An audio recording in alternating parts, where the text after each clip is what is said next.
वो जो grey card है आपको कैसे हेल्प करेगा, आपको सिर्फ एक क्लिक करना है और आपके जितने भी कलर्स है वो सारे के सारे एक्यूरेट कैप्चर हो जाते हैं। तो आप ऑटो वाइट बैलेंस पे रखोगे तो कोई दिक्कत नहीं है। अगर आप रॉ पे शूट कर रहे हो तो पोस्ट प्रोडक्शन में आप उसको चेंज कर सकते हो जो भी आपको चाहिए उसके हिसाब से। ओके।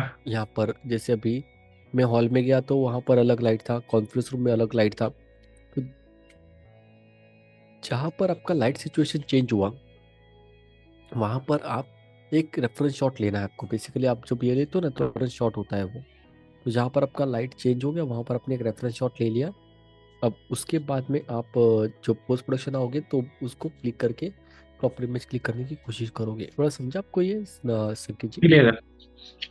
बेसिकली वाइट बैलेंस एक ही है हमारे करेक्शन के लिए कि आपको 5500 केल्विन चाहिए।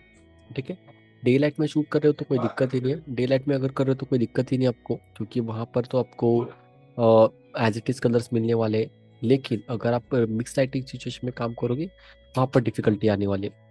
ओके, मैं पूछ रहा हूँ, अगर जब मैं ऑटो में रखता हूँ और जैसे अभी मैं वार्म लाइट के अंदर भी शूट कर रहा हूँ, तो उसको ऑटोमेटिकली 5000 के तक लेके जा यस, रहा है। ऑटोमेटिक 5500 को रेफरेंस मैच कराएगा एंड देन क्लिक करेगा। ओके। तो जब मेरा फोटो उस समय वक्त आएगा, तो जो मैं रियल में जो देख रहा हूँ वही आएगा, या फिर वो यस, अलग आएगा? और 98% रियल जैसे दिख रहे हैं वैसे आना चाहिए। सिर्फ अगर बहुत ही ज़्यादा एकदम कॉम्प्लिकेटेड लाइटिंग सिचुएशन है, जैसे आप मैंने बताया ना पार्टी हॉल में गए हो, वहाँ पर थोड़े से कलर सीन एक्यूरेट कैप्चर होने के चांसेस होते हैं। तो वहाँ पर आपको ऐसे स्पेशलाइज टूल्स की ज़रूरत पड़ती है। बट नॉर्मल में आप ऑटो पे अगर रखोगे, अभी ऑटो में भी आपके पास दो ऑप्शन है। एक रहेगा एम्बियंस प्रायोरिटी और एक रहेगा वाइट प्रायोरिटी। अगर वाइट प्रायोरिटी है तो फिर कोई दिक्कत ही नहीं है, आपका camera as it is colour capture कर रहा है। जैसे अभी मेरा वो मोबाइल फ़ोन जो है वेब कैम वो ऑटोमेटिक पे चल रहा है। सो ऑटोमेटिक पे तो कोई दिक्कत नहीं, वो बाय डिफ़ॉल्ट आपको एज इट इज़ कलर दिखाने की कोशिश कर रहा है। बट जब आप प्रिंटिंग में जाते हो, जब आप बड़े बड़े स्केल पे काम कर रहे हो तो आपको एक्यूरेट कलर श्योर होना ज़रूरी है। इसके लिए वजह से ये पर्टिकुलर ऐसे ग्रे कार्ड्स वगैरह जो है वो यूज़ किए जाते हैं। ओके। तो वाइट बैलेंस हमको कैसे अंडरस्टैंड करना है? वाइट बैलेंस सिंपल, पहले तो ये अंडरस्टैंड करना है कि कैमरा काम कैसे करता है सेटिंग में। उसके बाद आप क्या कर सकते हो, आप एक तो उसको डायरेक्ट इंस्ट्रक्शन दे सकते हो कैमरा के अंदर। जैसे अगर आप मान के चले सनलाइट में शूट कर रहे हो, डायरेक्ट सनलाइट में, तो आप उसको डायरेक्ट सनलाइट का ऑप्शन सिलेक्ट कर दोगे। अगर आप फ्लैश यूज़ कर रहे हो तो आप सिलेक्ट कर लोगे फ्लैश। अगर आप इनकैंडेसेंट लाइट में शूट कर रहे हो तो आप वहाँ पे यूज़ करोगे इनकैंडेसेंट। तो ऑटोमेटिकली कैमरा ये अंडरस्टैंड करेगा कि अब जो आप शूट कर रहे हो वो येलो कलर की लाइट है, एंड देन फिर उसको प्रॉपर कैप्चर करके आपको हेल्प करने की कोशिश करेगा। ओके। राइट, समझ में आया? ठीक है। तो वाइट बैलेंस में कैसे हमने समझा, जरा मुझे थोड़ा रिवाइज करवाइए संजय जी। बेसिकली जो वाइट बैलेंसिंग का जो मतलब है, वो हम लोग जो लाइट हम लोग देखते हैं कैमरा के थ्रू, वो उसको डिफाइन करता है कि हम लोग व्हाइट लाइट को कैसे देख रहे हैं, एग्जैक्टली, आपके कलर्स कैसे कैसे कैप्चर हो रहे हैं उसके लिए। कैप्चर हो रहा है। तो बेसिकली राइट। उसका एक मेजरिंग मीटर है जिसको केल्विन से हम लोग डिफाइन करते हैं, जिसमें राइट। केल्विन में होता है, जो 1000 से स्टार्ट होकर 10,000 तक जाता है। और उसका राइट। बेस 5000 हम लोग कंसिडर करते हैं, जो हम लोग को बेसिकली फोटो शूट के लिए 5000 स्टैंडर्ड चाहिए होता है। 5000 नहीं, 5500, 5500। 5500। हम्म। तो और बेसिकली हम लोग कैमरा में एक ऑटोमेटिक मोड है, जो बेसिकली हम लोग दो ऑटोमेटिक मोड है, आप बता रहे, एक एबीएस है और एबीएस वाइट बैलेंसिंग मोड है। तो वाइट बैलेंसिंग मोड में देते हैं तो बेसिकली वो हमारा वाइट बैलेंसिंग का जो भी कंसर्न रहता है उसको वो मोस्टली प्रायोरिटी में रख के उसको कैप्चर करता है। करेक्ट। ठीक है। और अगर हम लोग को अपने मैनुअल सेटिंग में खुद से चेक करना है, तो हम लोग जैसे शैडो है, क्लाउडी है, फ्लैश है, डे लाइट है, वो एज पर सिचुएशन हम लोग चेंज करके अपना कैल्विन को जो केक है उसको सेट कर सकते हैं। एग्जैक्टली। तो आप वहाँ पर आपको जो चाहिए केल्विन के हिसाब से सेट कर सकते हो। अगर आपको मान के चलिए 6200 केल्विन स्पेसिफिकली आपको टेम्परेचर पता है कि आप जिस लाइट में शूट कर रहे हो वो 6200 केल्विन का है, तो आप वहाँ पे कस्टम में जाओगे। कस्टम में जो के का ऑप्शन था ना, वहाँ पर मैन्युअली आप सिलेक्ट करोगे कि मुझे 6200 केल्विन के टेम्परेचर में ही शूट करना है, एंड देन फिर आप शूट कर सकते हो वैसे। तो उस कंडीशन में जो हम लोग, हमारा जो प्रोडक्ट है, जो वाइट है, वो हम लोग को रियल कलर कैप्चर करेगा बेसिकली। एग्जैक्टली जो आपके जो भी कलर्स कैप्चर होंगे आपके इमेज में हम्म। वो क्लियर कैप्चर होंगे। जैसे अभी इसमें आप देखोगे तो फ्लैश भी पड़ा हुआ है, बैकग्राउंड भी है।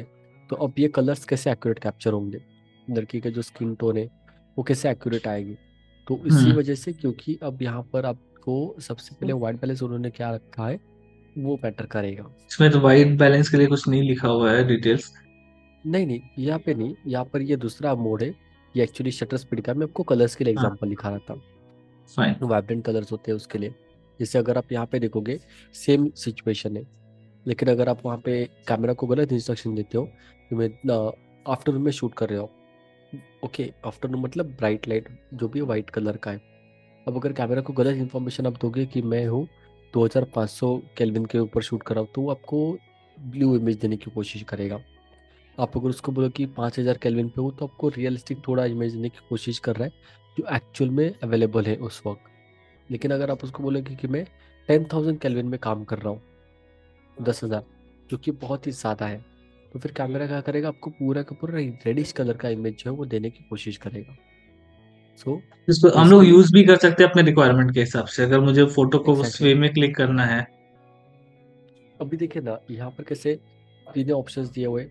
तो अगर मुझे यहाँ पे वही सब्जेक्ट है, आप डी लाइट अगर चेक करोगे तो आपको कैसे दिखाई दे रहा है, डी लाइट पे प्रॉपर है। लेकिन अगर आप सेम उसको फ्लोरेसेंट लाइट पे मोड़ के ऊपर डालोगे, पूरा इमेज आपका ब्लूइश हो गया। वही अगर आप उसको क्लाउडी पे डालोगे, पूरा इमेज आपका जो है वो रेडिश होना चालू कर रहा है। तो एक ही शॉट जो है वो आप अलग अलग मल्टीपल जो मोड्स है उसको यूज करके शूट कर सकते हो। करेक्ट। इसमें एक चीज मैं देख रहा हूँ, डे लाइट और ऑटो वाइट बैलेंस का कलर मोस्टली सेम है। सेम है एग्जैक्टली क्योंकि डे लाइट जो है, अभी डे लाइट में फाइव शूट कर थाउजेंड रहे के हैं है। ना। फाइव हाँ। थाउजेंड के आसपास एग्जैक्टली सेम। यहाँ पे अगर आप देखोगे, अब व्यूज वाइट बैलेंस जो होता है ना वो आप कैसे काम करता है, क्योंकि आपको हर बार जैसे मैंने बोला था ना, सब्जेक्ट जो एक्सपोजर है वो सब्जेक्टिव होता है, राइट। तो एक्सपोजर मतलब क्या कि आप कभी भी अंडर एक्सपोज या ओवर एक्सपोज आपके रिक्वायरमेंट के हिसाब से आप एनालाइज करके इमेज क्लिक करोगे।